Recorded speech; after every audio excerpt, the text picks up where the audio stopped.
माननीय अध्यक्ष महोदय, आपने महामहिम राज्यपाल महोदय के अभिभाषण पर बोलने का मुझे मौका दिया, इसलिए बहुत बहुत धन्यवाद। आज माननीय मुख्यमंत्री अशोक जी गहलोत साहब के नेतृत्व में राजस्थान नीति नए आयाम स्थापित कर रहा है। मुझे गर्व है कि राजस्थान वर्ष 2021-22 में 11.04% की आर्थिक विकास दर हासिल कर एक कीर्तिमान स्थापित किया है। वहीं double digit GDP growth rate में के साथ राजस्थान देश में दूसरे नंबर पर आया है। ये सूबे के मुख्यमंत्री की जादूगरी है। आज माननीय मुख्यमंत्री जी ने इन 4 सालों के अंदर,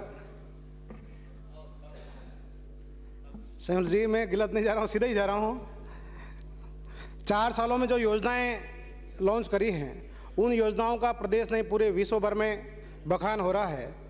चाहे मुख्यमंत्री किसान मित्र ऊर्जा योजना हो। जब हम सब यहाँ आए थे उस समय हम सब ने माननीय मुख्यमंत्री जी से निवेदन किया था, कभी अतिवृष्टि, कभी ओलावृष्टि, कभी अनावृष्टि से फसलें नष्ट हो जाती है और किसान बिजली के बिल समय पर भर नहीं पाता है।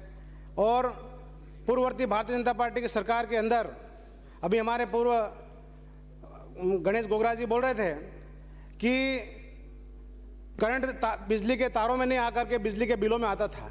ये बात सही है, क्योंकि 2 बार बिजली के बिल अगर नहीं भर पाते थे तो बिजली विभाग के अधिकारी आकर के उसकी ट्रांसफार्मर उतार के लेकर चले जाते थे, तार उतार देते थे। लेकिन माननीय मुख्यमंत्री जी को मैं बहुत बहुत धन्यवाद देना चाहूँगा कि आपने किसान मित्र ऊर्जा योजना लागू करके पूरे राजस्थान के किसानों का आपने भला किया है।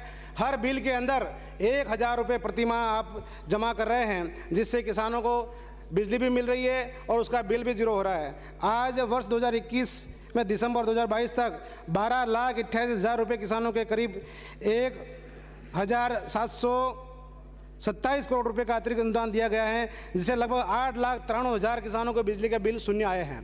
ये हम सब के लिए बड़े गर्व की बात है और माननीय मुख्यमंत्री जी ने जो ये काम किया है, ये किसान के लिए वरदान साबित हुआ है। आज मुख्यमंत्री घरेलू अनुदान योजना हो, 50 यूनिट तक घरेलू जो कनेक्शन थे उनके फ्री कर दिया। उसके बाद सब्सिडी दे दी, जिससे अब तक 3,972 करोड़ रुपए से अधिक का अनुदान दिया गया है। लगभग 39 लाख घरेलू उपभोक्ताओं को बिजली का बिल शून्य आया है। मैं माननीय मुख्यमंत्री जी से निवेदन करना चाहूँगा, क्योंकि आज आपने 5 जिलों में दिन में लाइट देने का काम किया। उसमें प्रतापगढ़ सबसे पहला जिला था जिसके अंदर किसानों को दिन में लाइट मिल रही। एक समय था कड़ाके की ठंड में किसानों को पानत करनी पड़ती थी और कई हादसे हो जाते थे, जहरीले जानवर काट खा जाते थे, जिससे किसानों को की मृत्यु हो जाती थी। लेकिन आज दिन में लाइट किसानों को मिल रही है, दिन में ही मिल रही है। दिन के साथ साथ किसानों को फ्री में लाइट मिल रही है। और उसके बाद में मैं बता रहा हूँ, 4 साल के कार्यकाल में एक भी किसान ऐसा नहीं है जिसका बिजली का बिल जमा नहीं कराया हो और ट्रांसफार्मर बिजली विभाग के अधिकारी लेकर चले गए हों। पहले आए दिन ये घटनाएं होती रहती थी। मैं धन्यवाद देना चाहूँगा माननीय मुख्यमंत्री जी को, आपने किसानों के बारे में, बिजली व्यवस्था के बारे में आपने किया। कितने नए जीएसएस खुले। मेरे सिर्फ प्रतापगढ़ के अंदर 16 जीएसएस पहले थे, 16 जीएसएस 4 साल के कार्यकाल में आपने नए खोले। और अभी माननीय मुख्यमंत्री जी से एक और निवेदन है, 132 बारावरदा में भी आपने खोला, एक प्रतापगढ़ के पानमोड़ी और अरनौद में भी 132 के भी जीएसएस की मैं मांग करता हूं। उसके बाद में नए जीएसएस आपने जो खोले हैं, 586 33 के जीएसएस आपने वहाँ खोले हैं। अब गंदेर में, गादोला में, वीरावली में, बजरंगगढ़ में, पंडावा, बोरीहेल, जोलर, ग्यासपुर, हाट सालमगढ़ में 33 के भी जीएसएस की मांग करता हूँ। आज पेयजल की बात हो, मेरे अकेली विधानसभा क्षेत्र में, राजस्थान में तो आपने किया ही है, मेरे अकेली विधानसभा में क्षेत्र में 1620 करोड़ रुपए की घोषणा बजट सत्र के अंदर करके जाखम का पानी पूरी विधानसभा सहित दमोतर पंचायत समिति के गांवों के अंदर एक घर पे नल कनेक्शन करने का आपने काम किया है। आज चिकित्सा के सड़क के मामले में देख लो, प्रतापगढ़ एक टूटी फूटी सड़कों के नाम से जाना जाता था। पूरे राजस्थान में सड़कें गड्ढों में तब्दील थी, लेकिन हजारों किलोमीटर सड़कें आपने डबल पट्टी की करी है। मेरी कई जगह सड़कें आज डबल पट्टी की हो गई और सभी जगह एक एक गांव में 2-2 सड़कें निकल रही है। निश्चित रूप से मैं माननीय मुख्यमंत्री जी का धन्यवाद देना चाहूँगा। चिकित्सा के क्षेत्र में भले कोरोना जैसी महामारी हो, माननीय मुख्यमंत्री जी ने तत्परता से काम करते हुए कोरोना महामारी के अंदर भले वीसी के माध्यम से हो। हम सब ने, मैं खुद कोरोना महामारी के अंदर कम से कम 10 से 15 बार पीपी किट पहन करके हॉस्पिटल में जाके एक एक मरीज की सेवा करी। सारे डॉक्टर बराबर तरीके से लगे रहे। पूरे राजस्थान मॉडल पूरे देश में, और मैं प्रधानमंत्री जी खुद ने माननीय मुख्यमंत्री जी की कोरोना काल की जो प्रबंधन था उसकी प्रशंसा करी है। आज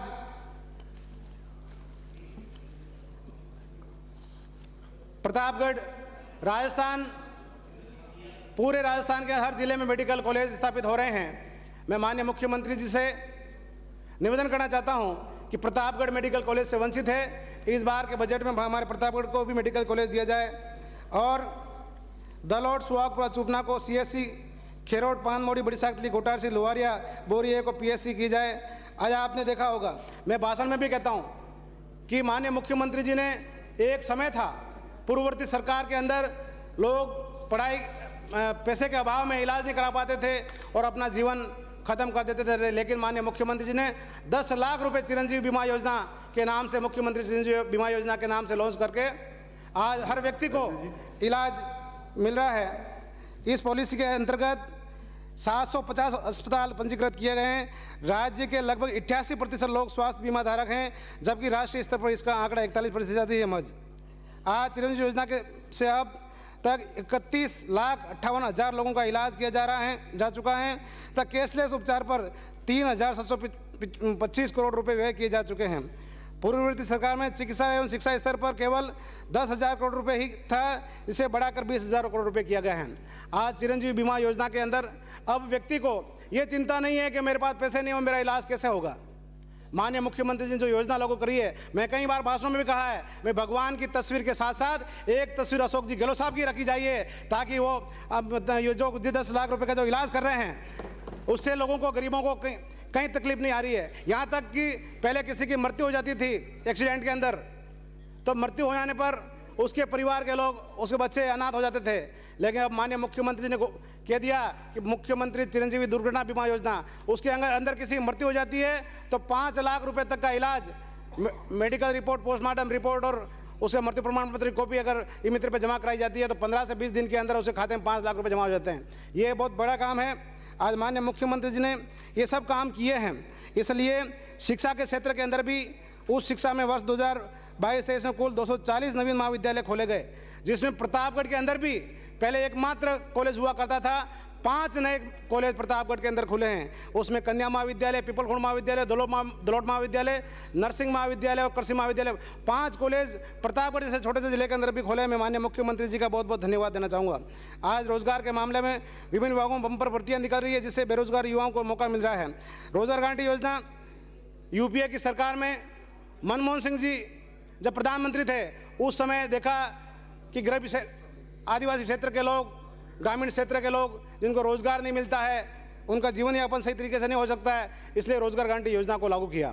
आज आपने देखा होगा, कोरोना के अंदर अगर रोजगार गारंटी योजना नहीं होती तो बहुत स्थिति विकट परिस्थिति हो सकती थी, लेकिन माननीय पूर्व प्रधानमंत्री हमारे मनमोहन सिंह जी और कांग्रेस सरकार को बहुत बहुत धन्यवाद देना चाहूँगा कि आपने दूरगामी परिणाम को देखते हुए रोजगार गारंटी योजना को लागू किया। आज पहले भारतीय जनता पार्टी की सरकार के अंदर 40 रुपये रोजगार गारंटी के अंदर मिलते थे, जो आज 150 से 220 रुपये रोजगार गारंटी के अंदर मिल रहे हैं। आज रोजगार गारंटी के तर्ज पर ही माननीय मुख्यमंत्री जी ने शहरी क्षेत्र के अंदर भी इंदिरा गांधी रोजगार गारंटी योजना को लागू किया, और इसके अंदर इंदिरा गांधी रोजगार गारंटी के अंदर ऐसे लोग थे जो शहर के अंदर जीवन यापन नहीं कर रहे थे, उनको नहीं कर पा रहे थे, उनको रोजगार का साधन उपलब्ध नहीं थे, उन्होंने आज उनको एक वरदान साबित हो रही है। 100 दिवस का रोजगार मिल रहा है। तो इसके अंदर 10,505 कार्यों को हेतु लगभग 573 करोड़ रुपए की स्वीकृति जारी हो चुकी है। आज इसी प्रकार से माननीय मुख्यमंत्री जी ने कहा था कि मेरे कार्यकाल के अंदर कोई भूखा नहीं सोए, उसके लिए शहरों के अंदर इंदिरा रसोई योजना को लागू किया, और हर जगह 20 रुपये के अंदर 8 रुपये के अंदर हर गरीब को भोजन मिल रहा है और स्वादिष्ट और पौष्टिक आहार मिल रहा है। तो निश्चित रूप से ये योजना भी बहुत बढ़िया तरीके से साबित हो रही है। प्रशासन शहर के संघ के अंदर शिविर के अंदर 6 लाख पट्टे जारी किए गए। 18,67,000 पुराने प्रकरण जो थे, काफ़ी लंबे समय चल रहे थे, उनको भी आज इस शिविर के माध्यम से निस्तारित किया गया है। खाद्य सुरक्षा योजना के अंतर्गत 3 लाख नए परिवारों को और जोड़ा गया है। मैं माननीय मंत्री जी को धन्यवाद देना चाहूँगा कि आपने, माननीय मुख्यमंत्री जी ने बजट घोषणा के अंदर नई उचित मूल्य की दुकानें खोलने का घोषणा करी थी। उसी के तर्ज पर सभी जगह उचित मूल्य की दुकानें खुल रही है। मैं माननीय मंत्री जी से निवेदन करना चाहूँगा, टीएसपी क्षेत्र में जिस प्रकार से राज्य के अन्य जिले में 4,000 की आबादी की पंचायतें बनी, लेकिन टीएसपी क्षेत्र में 1,500 तक की आबादी की पंचायतें बनी हैं। इसी प्रकार से टीएसपी क्षेत्र में भी उचित मूल्य दुकान में भी जहां 2,000 यूनिट की बात है, वहां 250 के राशन कार्ड के ऊपर नई दुकानें खोली जाए। आज आपने देखा होगा, ओल्ड पेंशन के लिए पूरे देश के कार्मिक आंदोलन कर रहे थे, किसी ने उनकी सुनवाई नहीं करी। लेकिन माननीय मुख्यमंत्री अशोक जी गहलोत साहब को मैं बहुत बहुत धन्यवाद देना चाहूँगा कि आपने एक ही झटके के अंदर सारे कर्मचारियों को राजस्थान के अंदर ओल्ड पेंशन लागू करके 1 जनवरी 2004 के पश्चात तथा नियुक्त कर्मचारियों को ओपीएस लागू करी। इसलिए मैं पूरे राजस्थान के कर्मचारियों की तरफ से माननीय मुख्यमंत्री जी का बहुत बहुत धन्यवाद देना चाहूँगा। आज प्रतापगढ़ के अंदर 5 बांध स्वीकृत हुए, चुना डैम, मोकाटाऊ डैम, देवतकाड़िया बांध, अमृतेबावजी बांध और देवतकाड़िया बांध और मोटा दामनिया, एनीकट, पाटावाला खोरा, एनीकट, चौरायता, एनीकट, बिलेश्री, बागलिया, मोबाखेड़ी, दातला कोंड, जाम्बू खेड़ा, नरवाली, इन सभी जगह एनीकट की मैं मांग करता हूँ। आज इस 4 साल के कार्यकाल के अंदर प्रतापगढ़ के अंदर 3 पंचायत समितियों का गठन हुआ, 70 पंचायतों का गठन हुआ, 2 तहसीलें और 80 पटवार मंडल का गठन हुआ है। आज 4 आवासीय विद्यालयों का काम प्रतापगढ़ के अंदर चल रहा है। गौतमेश्वर, दिवाक माता जैसे धार्मिक स्थल, गौतमेश्वर को आदिवासियों का हरिद्वार कहा जाता है और पूरे उदयपुर संभाग के आसपास के लोग वहाँ आके अस्थियों का विसर्जन करते हैं। वहाँ 70 सालों के अंदर कभी किसी ने कोई काम नहीं कराया, लेकिन इस बार वहाँ 2 करोड़ रुपए की लवकुश वाटिका का निर्माण चल रहा है बढ़िया तरीके से। और गौतमेश्वर की दोनों तरफ सीढ़ियाँ बना दी गई है। एक तरफ सीसी रोड का काम और बुजुर्ग लोगों के नीचे उतरने के लिए परेशानी होती है, उसके लिए लिफ्ट का निर्माण भी बहुत जल्दी कराया जाएगा, वो भी स्वीकृति हो गई है। आज दिवाक माता जैसे स्थान पर भी जो एक बड़े मगरे के ऊपर है, कम से कम 10 से 15 हज़ार लोग हमेशा वहाँ आते हैं। वहाँ पे भी 140 लाख रुपए की पर्यटन विभाग ने घोषणा करी है और उसके बाद में दोनों तरफ सड़कों की, गार्डन की और पूरी तरीके से व्यवस्था वहाँ हो रही है। मैं मांग करता हूँ, सीता माता जहाँ 4-5 राज्यों के लोग मेले के अंदर आते हैं, बहुत ही दर्शनीय स्थल हैं। दीपेश्वर महादेव, गुप्तेश्वर महादेव, नीलकंठ महादेव, कमलेश्वर महादेव, ऋषि महादेव, जानागढ़, इनके विकास की भी मांग करता हूं। आज कई वर्षों से अनुसूचित जाति के लोग, वहाँ जाति के लोग, अनुसूचित जाति एससी के लोग छात्रावास की मांग कर रहे थे, किसी ने सुना नहीं। लेकिन माननीय मुख्यमंत्री जी ने गत बजट के अंदर अनुसूचित जाति का छात्रावास खोल दिया और उसकी 2 मिनट में समाप्त करें। उसकी खोलने के बाद में आज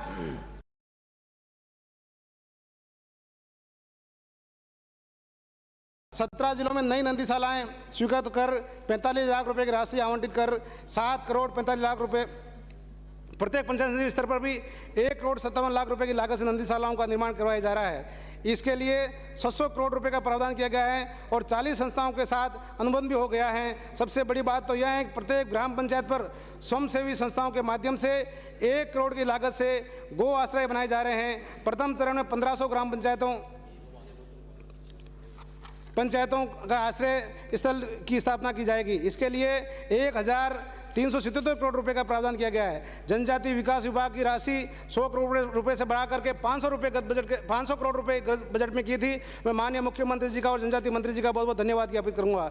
आज प्रतापगढ़ सहित टीएसपी जिलों में एवं उदयपुर, कोटा, जयपुर में प्रतियोगी परीक्षाओं की तैयारी के लिए बहुमंजिला कोचिंग सेंटर स्थापित हो चुके हैं। बहुत जल्दी उन लड़कों का वहाँ एडमिशन भी हो गया है। पेंशन के मामले में भी पेंशन बढ़ा दी गई। पालनहार योजना में भी 500 रुपये से बढ़ाकर 1500 रुपये से वर्ष तक के वाले 6 से 18 तक वालों को 1000 रुपये से बढ़ाकर 2500 रुपये कर दिए। इसके लिए भी माननीय मुख्यमंत्री जी का धन्यवाद देना चाहूँगा। आज माननीय मुख्यमंत्री जी ने दुग्ध उत्पादक किसानों के लिए भी पहले 3 रुपये की सब्सिडी करी थी, उसके बाद बोनस दिया था, उसके बाद 5 रुपये कर दिया। इसलिए भी माननीय मुख्यमंत्री जी को धन्यवाद देना चाहूँगा। आज ओलावृष्टि से फसलें नष्ट हो गई, पूरे उदयपुर संभाग में किसान निराश है। मैं माननीय मुख्यमंत्री से निवेदन करूंगा कि आपदा का पैसा तो मिलेगा ही मिलेगा, लेकिन ऐसी कोई व्यवस्था करी जाए जिस प्रकार से किसानों को 10 से 15 हज़ार रुपये मासिक, क्योंकि अन्नदाता कभी ओलावृष्टि से, कभी अनावृष्टि से, कभी अतिवृष्टि से उसकी फसलें नष्ट हो जाती है और निराश होकर घर बैठ जाता है, उसके परिवार के पालन पोषण करने की व्यवस्था भी नहीं रहती है। इसलिए मैं सदन में आपके माध्यम से मांग करना चाहता हूं कि किसानों को 10 से 15 हज़ार रुपये मासिक दिए जाए ताकि उसका भरण पोषण, उसके परिवार का भरण पोषण हो सके। माननीय सभापति महोदय, टीएसपी क्षेत्र के अंदर 2 से 2.5 हज़ार कार्मिक ऐसे हैं। पूर्व तत्कालीन शिक्षा मंत्री और हमारे प्रदेश अध्यक्ष गोविंद डोटासरा जी ने घोषणा करी थी कि नॉन टीएसपी में के जो कार्मिक टीएसपी क्षेत्र में काम कर रहे हैं उनको टीएसपी क्षेत्र से नॉन टीएसपी क्षेत्र में करके वहाँ के स्थानीय लोगों को नौकरी लगाई जाएगी। और हमारे सभी पार्टियों के लोग भी चाहते हैं कि वहाँ ये नॉन टीएसपी के लोग नॉन टीएसपी क्षेत्र में चले जाए। तो आज बहुत जल्दी आप इसको जो फाइल प्रक्रियाधीन है उसको जल्दी इसके ऊपर मोहर लगा के नॉन टीएसपी के लोग नॉन टीएसपी में भेज दिए जाएँ। और आज आरक्षण व्यवस्था आरएस और आरजेएस के अंदर हम प्रतिस्पर्धा नहीं कर पाते हैं क्योंकि हमारे यहाँ का शिक्षा का स्तर बहुत कमज़ोर है। इसलिए 12% के अंदर जो आरक्षण मिल रहा है उसकी जो जितनी हमारी जनसंख्या है उतना हमें एमबीबीएस में अलग से दे दिया, इंजीनियरिंग में अलग से दे दिया। इसी प्रकार से आरएस और आरजेएस में हमको अलग से मिल जाए ताकि हमारे बच्चों का आरएस आरजेएस बनने का जो सपना है वो भी साकार हो सके और जनसंख्या के अनुपात में हमें आरक्षण मिल जाए। और ओबीसी वर्ग को टीएसपी क्षेत्र के अंदर आरक्षण नहीं मिल रहा है जिससे ओबीसी वर्ग नाराज है, इसलिए ओबीसी वर्ग के लोगों को भी वहाँ आरक्षण दिया जाए। कोविड सहायक को पुनः बहाल करने की मांग करता हूँ। नर्सिंग भर्ती 2013 को भी पूरी करने की मांग करता हूँ। और प्रतापगढ़ में कई सारी मांगें मैंने कर रखी है। माननीय मुख्यमंत्री से पूरी आशा है कि इस बजट के अंदर प्रतापगढ़ क्षेत्र की जनता प्यार भरी निगाहों से देख रही है कि माननीय मुख्यमंत्री जी के इस बजट के अंदर प्रतापगढ़ का संपूर्ण तरीके से विकास होगा। बहुत बहुत धन्यवाद साहब।